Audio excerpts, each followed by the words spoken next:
রিয়াজের কথা শুই না, ওরে কি বলবো কিছু বুঝতেছি না।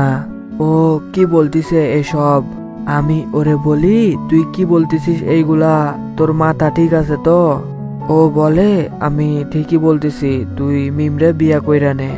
ফয়সাল, আমি জানি তুই মিমরে অনেক ভালোবাসস। আমি তোর বাসায় গিয়া তোর ডায়েরি পড়া সব জানছি। আর আমি এটাও জানি তুই এখনো মিমরে পাগলের মতো ভালোবাসস। তাই আমি তোরে বলতেছি, তুই মিমরে বিয়া কইরা নে।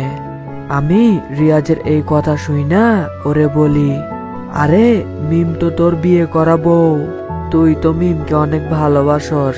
রিয়াজ আমারে বলে, তুই ভুল জানস, আমি মিমকে কখনো বা কোনোদিন ভালোবাসি নাই।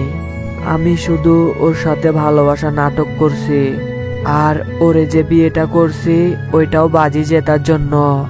আর তুই যদি এখন মিমরে বিয়া না করস, তাহলে ওরে মাইরে ফেলা ছাড়া আমার কোনো উপায় নাই। রিয়াজের মুখে এমন কথা শুনবো এটা আমি কল্পনাতেও ভাবতে পারি নাই। এই কথা শুই নাই ওরে আমি দুই গালে দুইটা থাপ্পড় বসাই দিই। জীবনে ফার্স্ট টাইম ওর গায়ে হাত তুললাম। তারপর ওরে বলা শুরু করি, তোর কথাটা বলতে মুখে একটু আটকাইলো না? তুই জানোস মিম তোরে কতটা ভালোবাসে। আর তুই কি না, তোরে তো এখন আমার বন্ধু ভাবতেও ঘৃণা করতিছে। এরপরও রিয়াজ আমারে বলে, ভাই তুই আমার একটা কথা রাখবি? এরপর ও আমারে ওর মরার কাহিনীটা বলে। ও বলে ও নাকি আর এই দেশে থাকবে না, তাই এই নাটকটা করবে। আমি ফার্স্টে রাজি হই নাই। আমি এমন নাটক করতে রাজি না বলে ও আমারে বলে, আমি যদি ওরে সাহায্য না করি তাহলে ও মিমের অনেক বড় ক্ষতি করে দিবে। সেই জন্য আমি রাজি হইয়া যাই। এরপর তো আপনারা সব জানেন আমার সাথে আর মিমের সাথে কি কি ঘটছে।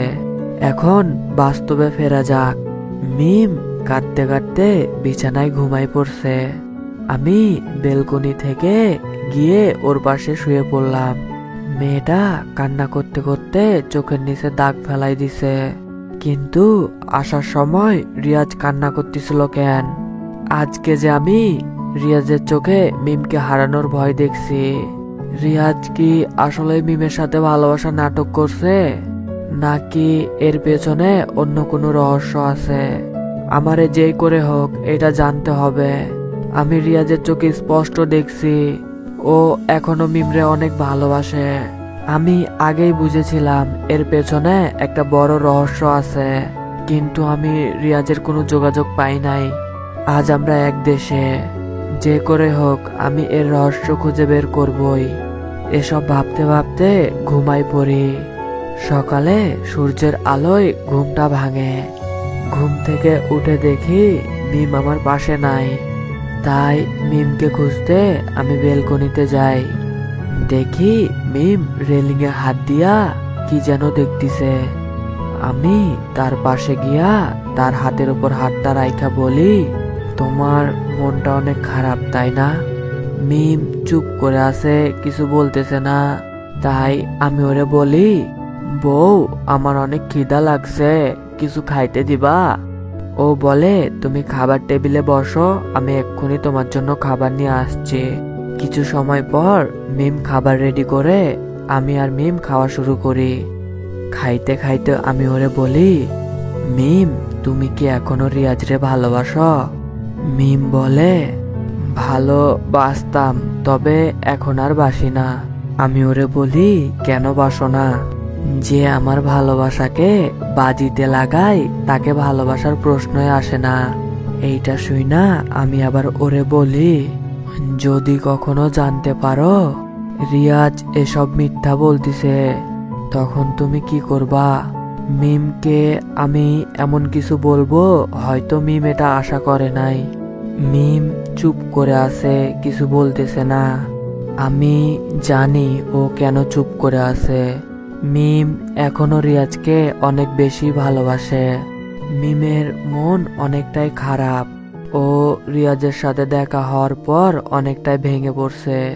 তাই ওর মন ভালো করার জন্য ওরে বলি, মিম, তুমি খেয়ে রেডি হও, আজকে আমরা ঘুরতে বের হব। মিম বলে, আমি যাব না, তুমি একাই যাও, আমার শরীরটা অনেক খারাপ। আমি জানি যে ওর শরীর খারাপ না, ওর মন খারাপ, কিন্তু আমি তো তোমাকে মন খারাপ করে থাকতে দিতে পারি না। কারণ একজন স্বামীর দায়িত্ব তার স্ত্রীর সব ভালো মন্দের খেয়াল রাখা, তাকে সব সময় হাসি খুশি রাখার চেষ্টা করা, খারাপ সময়ে ভালো সময়ে তার পাশে থাকা। আর আমি এটাও জানি এখন এখন মিমের সবচাইতে বেশি প্রয়োজন আমাকে। আমি মিমরে আবারও বলি, আমি কিচ্ছু শুনতে চাই না, তুমি আমার সাথে যাবা মানে আমার সাথে যাবা। মিম খাবার শেষ করে রুমে চলে গেল। জানি মিম আমার সাথে ঘুরতে যাবে। ও আমাকে স্বামীর অধিকার না দিলেও আমার কোনো কথা অমান্য করে না। আমি আগে থেকে রেডি হয়ে বসে আছি, এখন শুধু মিম আসার অপেক্ষা। আমি যে খুব আনন্দে ঘুরতে যাচ্ছি এমনটা না, আসলে আমার ঘুরতে যাওয়ার কারণ রিয়াজ। আমারও খুব ইচ্ছা করতেছিল রিয়াজরে জড়িয়ে ধরার। এতদিন পর আমি আমার কলিজার বন্ধুরে আমার চোখের সামনে দেখতে পাইছি, কিন্তু মিম ছিল পাশে, তাই ওরে জড়াই ধরতে পারি নাই। এসব কথা ভাবতেছি তখনই সিঁড়ি দিয়ে মিম নামতিছে। নীল একটা শাড়ি পরছে, ও খুব সুন্দর লাগতেছে ওরে। এই মেয়েরে যতই দেখতেছি ততই ওর সৌন্দর্যকে নতুন ভাবে আবিষ্কার করতেছি। প্রতিদিনই কোনো না কোনো কারণে তার প্রেমে পড়তেছি, আর আমি সারা জীবন এটাই চাই। মিম আমার কাছে আইসা বলে, এই যে মিস্টার, কি দেখছো এইভাবে? ওর কথা শুনে আমি বাস্তবে ফিরি। তারপর আমরা গাড়ি নিয়ে বেরিয়ে পড়ি। আজ মিমরে অনেক বড় একটা সারপ্রাইজ দিব। গাড়ি চলতিছে তার আপন গতিতে। হঠাৎ করে মিম আমারে বলে, আমরা কই যাইতেছি? আমি ওরে বলি, আমার পরি বউটারে বেচতে যাইতেছি। ও বলে, তুমি সব সময় আমার সাথে ফাজলামি করবা না, বলো না কই যাইতেছি। আরে পাগলি, চুপ থাকো, গেলেই জানতে পারবা কই যাইতেছি আমরা। মিম আর কিছু বলতেছে না, চুপচাপ বইসা আছে। কিছুক্ষণের মধ্যেই গাড়ি আমি সেই জায়গাটায় থামাই দিলাম। এরপর মিমরে বলি, চলে আসছি সেই জায়গায়, এখন নামো। কিন্তু এটা কোন জায়গা? আমি মিমরে বলি, মুখটা বন্ধ রাখো আর আমি যা করতেছি আমারে করতে দাও। তারপর আমি আমার পকেট থেকে একটা রুমাল বের করে মিমের চোখটা বাইধা দিই।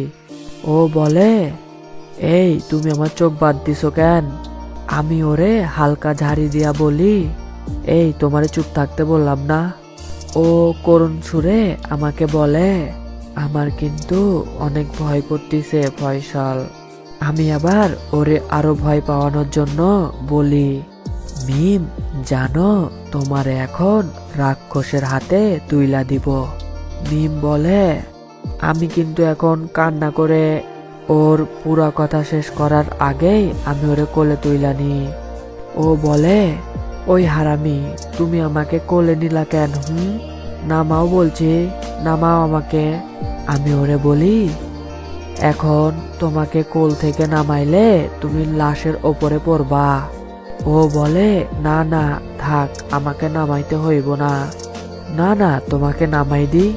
এটা বলতেই মিম আমার গলা শক্ত করে জড়াই ধরে আর আমার বুকের মধ্যে তার মাথাটা লুকাই ফেলে। এটা দেখা আমি একটু হাইসা ফেলি। প্রায় 7 মিনিট ধরে মিম আমার কোলে। আমার বেশ ভালোই লাগতেছে। আর একটু পরেই মিমরে ওর একটা ইচ্ছা পূরণ করাই দিব। মিম আমাকে বলে, ফয়সাল, এখানে এত শব্দ কিসের?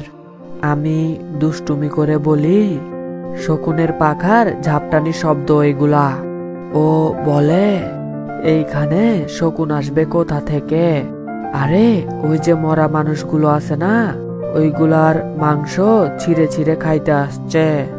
মিম এবার কান্না কান্না গলায় বলে, ফয়সাল, আমার কিন্তু সত্যি অনেক ভয় করতেছে। এরপর আমি মিমরে আমার কোল থেকে নামাই দিই। এরপর ওর চোখগুলা খুইলা দিই। মিম কিছুক্ষণ চারপাশে তাকায় দেখলো। এরপর দৌড়ে এসে আমায় জড়াই ধরলো। ও জড়াই ধরার কারণে আমার অনেকটা ভালো লাগতেছে এখন। আমি ওর কপালে একটা চুমু খেয়ে ওর খোপায় একটা কদম ফুল গুজে দিই।